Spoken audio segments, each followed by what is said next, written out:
வணக்கம். எலெக்ஷன் அப்படின்னு சொன்னாலே உடனடியாக நம்மளுக்குள்ள ஒரு விறுவிறுப்பும் ஒரு ஆர்வமும் உண்டாயிடும்.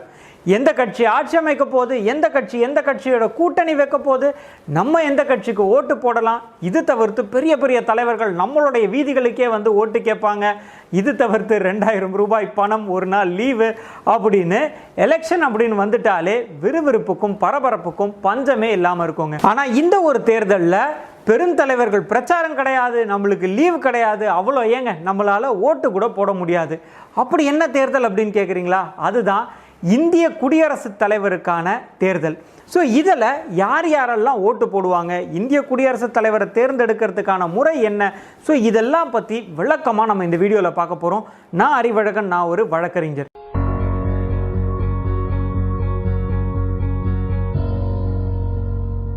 முதல்ல குடியரசுத் தலைவர் அப்படின்னா யாரு, இந்த பதவி பற்றி பார்த்துடலாங்க. குடியரசுத் தலைவர் இவர் தான் நம்ம நாட்டுடைய முதல் குடிமகன்.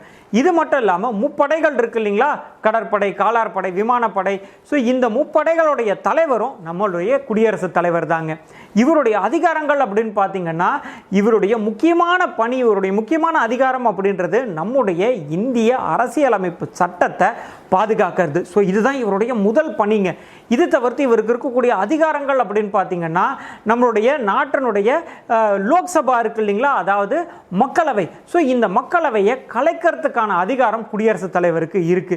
இது தவிர்த்து நம்மளுடைய பார்லிமெண்ட்ல இருந்து ஒரு சட்டம் உருவாகுது அப்படின்னா அந்த சட்டம் உருவாக்குறதுக்கு இவருடைய, அதாவது பிரசிடென்ட்டுடைய கையெழுத்து இல்லாமல் ஒரு சட்டம் அப்படின்றது அமலுக்கு வரவே வராது.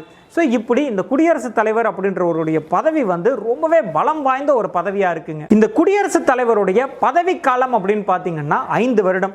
நம்மளால் தேர்ந்தெடுக்கக்கூடிய எம்எல்ஏ, எம்பிஸ் இவங்களுடைய பதவி காலமும் 5 வருடம் தாங்க. இதே மாதிரி தான் நம்மளுடைய பிரசிடென்ட் ஆஃப் இந்தியா, குடியரசுத் தலைவர், இவருடைய பதவி காலமும் 5 ஆண்டு. ஸோ இந்த குடியரசுத் தலைவருடைய பதவி காலமான 5 ஆண்டுகள் முடியறதுக்கு முன்னாடியே புதிய குடியரசுத் தலைவருக்கான தேர்தலை நடத்தி அதோடைய முடிவுகளையும் இந்த பழைய குடியரசுத் தலைவருடைய பதவிக்காலம் முடியறதுக்கு முன்னாடியே எலெக்ஷன் கமிஷன் ஆஃப் இந்தியா நடத்தி முடிச்சு புதிய குடியரசுத் தலைவரையும் தேர்ந்தெடுத்திருக்கணும். அடுத்து ஒருவர் இந்த இந்திய குடியரசுத் தலைவர் தேர்தலில் போட்டியிடணும் அப்படின்னா அதுக்கான தகுதிகள் என்ன அப்படின்னு பார்த்துடலாங்க. ஒன்று, முக்கியமாக இதில் போட்டியிடக்கூடிய நபர் இந்திய குடியுரிமை பெற்ற ஒரு நபராக இருக்கணும். ஒன்று. ரெண்டாவது வந்து பார்த்தீங்கன்னா இவர் 35 வயது பூர்த்தி அடைந்த ஒரு நபராக இருக்கணும். மூணாவது, நல்ல மனநிலையோடு இருக்கணும். நாலாவது வந்து பார்த்தீங்கன்னா எந்த ஒரு குற்ற செயல்களுக்கான தண்டனை பெற்ற ஒரு நபராக இருக்கக்கூடாது. ஐந்தாவது, மத்திய இல்லை மாநில அரசுகளுக்கு பதவிகள் எதையும் இவர் பெற்று இருக்கக்கூடாது. ஸோ இதெல்லாம் தான் ஒரு குடியரசுத் தலைவர் தேர்தலில் ஒருத்தர் போட்டியிடுறாரு அப்படின்னா அவருடைய அடிப்படை தகுதிகள். அடுத்து ரொம்ப முக்கியமாக இந்த குடியரசுத் தலைவர் தேர்தலில் யாரெல்லாம் ஓட்டு போட முடியும் அப்படின்னு பார்த்துடலாங்களா.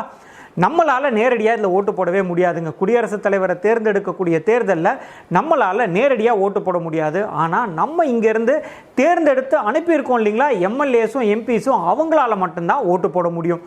குறிப்பாக சொல்லணும் அப்படின்னு பார்த்தீங்கன்னா பாராளுமன்றத்தில் 2 அவைகள் இருக்கு இல்லைங்களா, மக்களவை, மாநிலங்களவை. ஸோ அதாவது ராஜ்யசபா சொல்லுவாங்க, லோக்சபா அப்படின்னு சொல்லுவாங்க. இதில் இருக்கக்கூடிய உறுப்பினர்கள் எம்பிஸ், ஸோ இவங்க இதில் ஓட்டு போடலாம். இது தவிர்த்து இங்கே இருக்கக்கூடிய சட்டசபை இருக்கு இல்லைங்களா, சட்டசபைக்கு நம்ம தேர்ந்தெடுத்து அமைச்சிருக்கோம் இல்லைங்களா எம்எல்ஏஸ், இவங்களும் ஓட்டு போடலாம். ஸோ எம்பிஸ் அண்ட் எம்எல்ஏஸ் தான் இதில், அதாவது இந்த குடியரசுத் தலைவர் தேர்தலில் ஓட்டு போட தகுதி வாய்ந்த நபர்கள். அடுத்து நம்ம ரொம்ப முக்கியமாக தெரிஞ்சுக்க வேண்டிய ஒரு விஷயம் இந்த ஓட்டினுடைய மதிப்பு. அதாவது இந்த எம்எல்ஏஸ் அண்ட் எம்பிஸ் வந்து பிரசிடெண்ட்டை எலெக்ட் பண்ணுறதுக்கான ஓட்டு போடுறாங்க இல்லையா, அந்த ஒரு ஓட்டினுடைய மதிப்பு என்ன அப்படின்னு பார்த்துடலாங்க.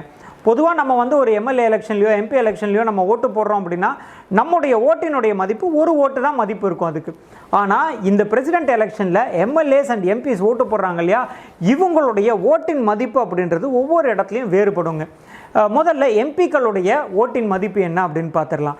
ஒரு எம்பி ஒரு ஓட்டு போடுறாரு அப்படின்னா அதோடைய மதிப்பு அப்படின்றது வந்து பார்த்தீங்கன்னா 700 ஓட்டுகளுக்கு சமங்க. 700 அப்படின்றது ஒரு ஓட்டினுடைய மதிப்பாக இருக்குது. இது எம்பிக்கள், இந்த எம்பிஸ் அப்படின்றது லோக்சபா எம்பியாக இருக்கட்டும், ராஜ்யசபா எம்பியாக இருக்கட்டும், அதாவது மக்களவை இல்லை மாநிலங்களவை உறுப்பினர்கள் யாராக இருந்தாலும் அவங்களுடைய ஓட்டின் மதிப்பு அப்படின்றது 700. ஸோ அடுத்தது எம்எல்ஏஸ்க்கு வந்துடலாங்க.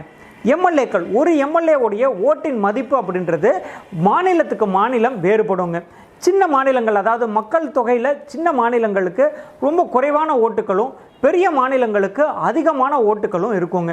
உதாரணத்துக்கு பார்க்கணும் அப்படின்னா முதல்ல உத்தரப்பிரதேசத்துடைய வாக்கின் மதிப்பு அப்படின்னு பார்த்தீங்கன்னா ஒரு ஓட்டினுடைய மதிப்பு அப்படின்றது 208. அதுவே கேரளாவில் வந்து பார்த்தீங்கன்னா ஒரு எம்எல்ஏ அவருடைய ஓட்டின் மதிப்பு அப்படின்றது 152. கோவாவுடைய ஒரு எம்எல்ஏவுடைய ஓட்டின் மதிப்பு அப்படின்னா 20. சிக்கிம் அப்படின்னு பார்த்தீங்கன்னா ரொம்ப சின்ன மாநிலம், இதுதான் நாட்டிலேயே குறைந்த மக்கள் தொகை கொண்ட மாநிலம். இதோடைய ஓட்டு மதிப்பு அப்படின்னு பார்த்தீங்கன்னா ஒரு எம்எல்ஏவோட ஓட்டின் மதிப்பு 7. ஸோ இப்படி ஒவ்வொரு எம்எல்ஏக்களுக்கான ஓட்டின் மதிப்பு அப்படின்றது அந்த நாட்டுடைய அந்த மாநிலத்துடைய மக்கள் தொகையை பேஸ் பண்ணி மாறுங்க. அடுத்ததான் நம்ம ரொம்ப முக்கியமாக தெரிஞ்சுக்க வேண்டியது இந்த எம்எல்ஏக்களுடைய வாக்கின் மதிப்பு, இதை எப்படி கணக்கீடு செய்கிறாங்க அப்படின்றத நம்ம தெரிஞ்சுக்கணுங்க. இதுக்கு அந்த மாநிலத்துடைய மொத்த மக்கள் தொகை அப்படின்றத நம்ம எடுத்துக்கணும்.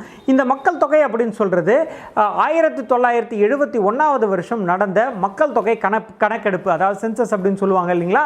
1971 வருடம் நடந்த மக்கள் தொகை கணக்கெடுப்பின்படி ஒரு மாநிலத்தில் எவ்வளோ மக்கள் தொகை இருக்கோ அந்த மக்கள் தொகையை அந்த மாநிலத்தில் எத்தனை எம்எல்ஏக்கள் இருக்காங்க அந்த எண்ணோட நம்ம வகுக்கணுங்க. இதுக்கப்புறமா ஒரு நம்பர் கிடைக்கும் இல்லைங்களா, அந்த எண்ணை 1000ஆல் நம்ம ஃபர்தராக திருப்பியும் வந்து டிவைட் பண்ணணும். இதில் கிடைக்கக்கூடிய ஒரு நம்பர் அதுதான் ஒரு எம்எல்ஏ உடைய வாக்கின் மதிப்பு. உதாரணத்துக்கு நம்ம தமிழ்நாட்டை எடுத்துப்போங்க.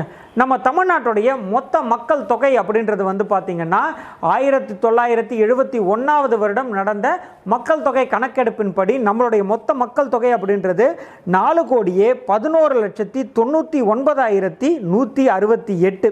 நம்ம மாநிலத்தில் இருக்கக்கூடிய மொத்த எம்எல்ஏக்களின் நம்பர் அப்படின்னு பார்த்தீங்கன்னா 234.